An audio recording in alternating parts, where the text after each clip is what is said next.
रामकृष्ण हरी मंडळी, आपल्या या भक्तिमय वातावरणात मराठी भक्ती या यूट्यूब चॅनेलमध्ये आपले मनापासून स्वागत आहे। हिंदू धर्मात वास्तुशास्त्राला खूप महत्त्व आहे। घर बांधण्यापासून ते सजावटीपर्यंत वास्तुशास्त्राची काळजी घेतली जाते। घर बांधल्यानंतर त्यात लावलेली झाडे, वस्तूंची देखभाल इत्यादी गोष्टी वास्तूमध्ये खूप महत्त्वाच्या असतात। त्याचप्रमाणे इतरही काही उपाय केले जातात, ज्यामुळे घरात सुखसमृद्धी टिकून राहते। पाणी शिंपडण्याचे काही प्रयोग देखील खूप शुभ मानले जातात। चला तर मग जाणून घेऊया घराच्या दारात किंवा उंबरठ्यावर पाणी शिंपडण्याचे उपाय आणि फायदे। दरवाजात पाणी शिंपडावे। वास्तुशास्त्रानुसार घराच्या मुख्य दरवाजात पाणी शिंपडणे शुभ मानले जाते।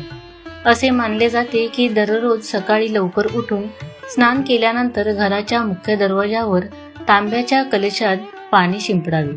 हा उपाय केल्याने घरात सुखसमृद्धी आणि धनधान्य वाढते, त्यामुळे घरातील कलह कमी होतो।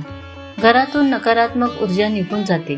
असे केल्याने घरात सकारात्मक ऊर्जा देखील राहते। दरवाजात मिठाचे पाणी शिंपडावे।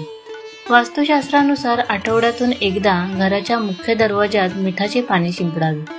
असे मानले जाते की मीठ नकारात्मकता दूर करते। यासोबतच खारट पाणी शिंपडून रोग, दोष इत्यादी सर्व दूर होतात। त्यामुळे तुम्हीही हा उपाय अवश्य करून पहा।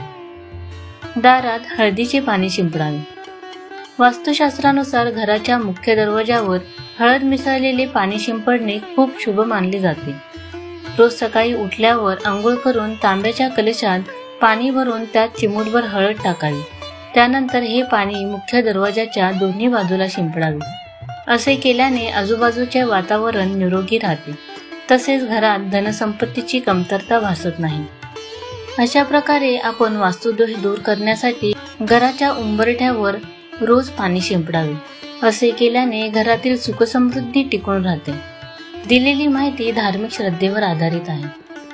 व्हिडिओ आवडल्यास चॅनेलला सबस्क्राईब करा, लाईक करा आणि शेअर करा। धन्यवाद।